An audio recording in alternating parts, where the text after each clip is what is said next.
walk through the 3 jabs that you can use as a southpaw against your orthodox fighter to win the battle of keeping your lead right leg on the outside of your orthodox fighter's lead left leg. So for point of reference, I like to use boxing shoes. The idea that I got from a coach not too long ago. And it works really great for beginners because it gives you a point of reference to keep your foot on the outside of your orthodox fighter's lead left foot. So the first jab that you want to learn is your feet are most likely going to be in line with your orthodox fighter's lead left foot when you're starting. It may not be on the outside, it may not be on the inside, but most likely it's going to be in line with your orthodox fighter's lead left foot. So how do you win that battle of getting your lead right foot on the outside while you're throwing that jab? So get in your boxing stance, set up, and what you want to do is you want to slightly step to the outside, and as you step to the outside, your jab is going to the inside.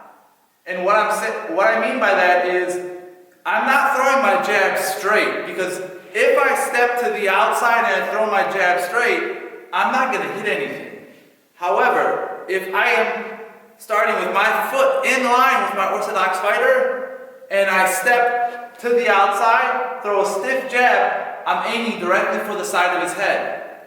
So that's the first jab that you can do as a southpaw fighter to win the foot battle against your orthodox fighter. Step to the outside and shoot the jab to the inside where you're aiming for the left side of their face, head, ear, headgear. The second variation of the jab that you want to throw against your orthodox fighter as a southpaw fighter is what my dad used to refer to as tap, tap, tap, tap.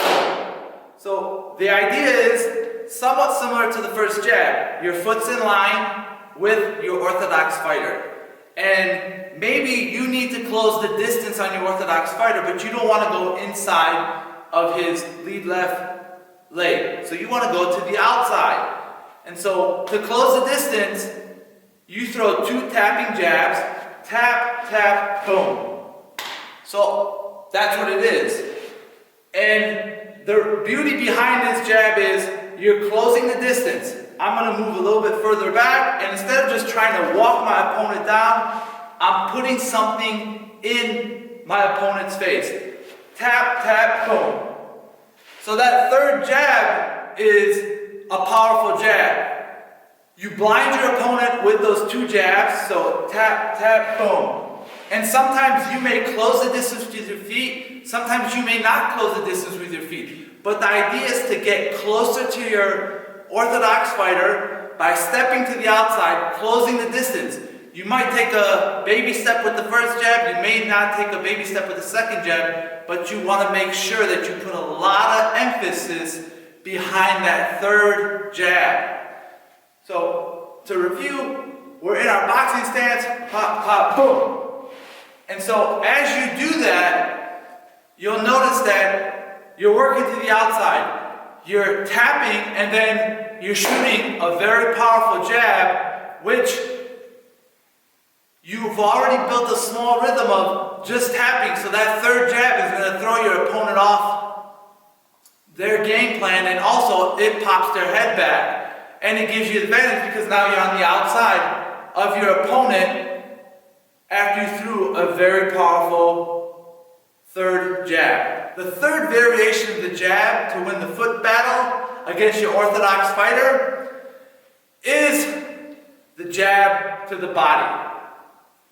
And as a taller fighter, it's a lot more difficult for me to get down in range to shoot to the body, especially against fighting someone that's shorter than me. But it's something I did consistently, and you can utilize this as well.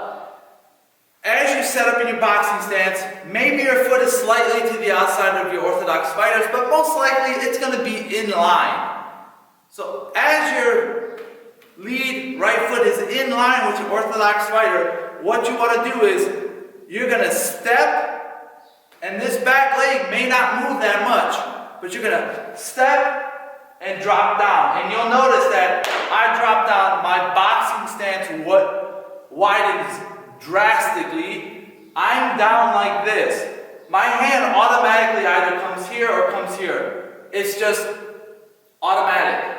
My hand will come here. I stab my orthodox fighter to the body, and there's a couple ways that I can come back. I can just bring back and get out of the range or create enough distance between me and my orthodox fighter where I know he's not going to hit me with a punch.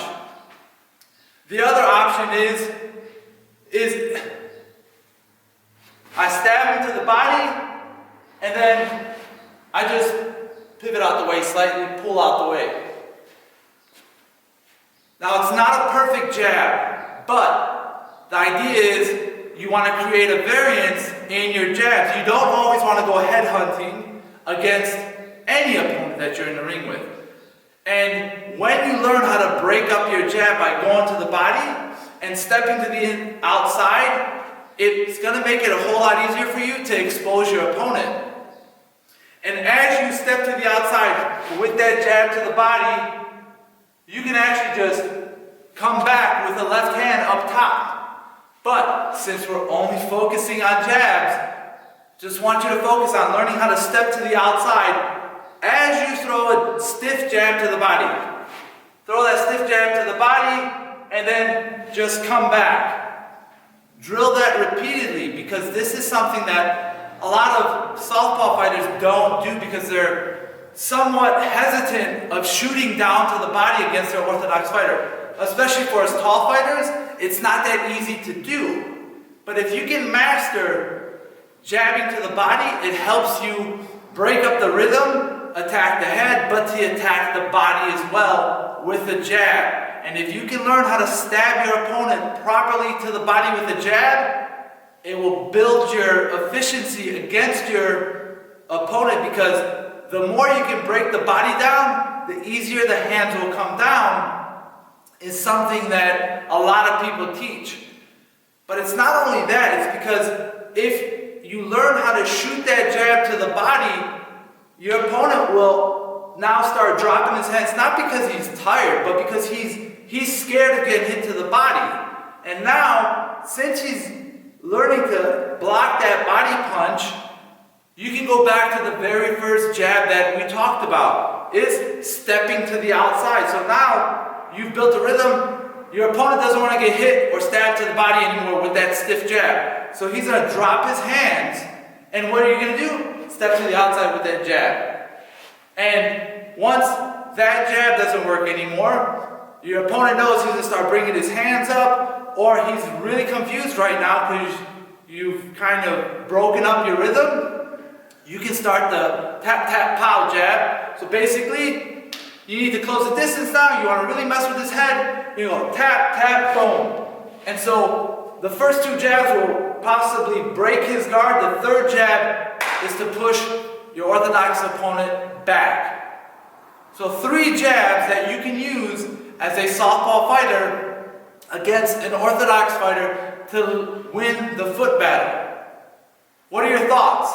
Is this something that you can use in your next training session? Let me know in the comments down below. And whatever you do not forget to subscribe to my channel for more tips and training techniques for you southpaws.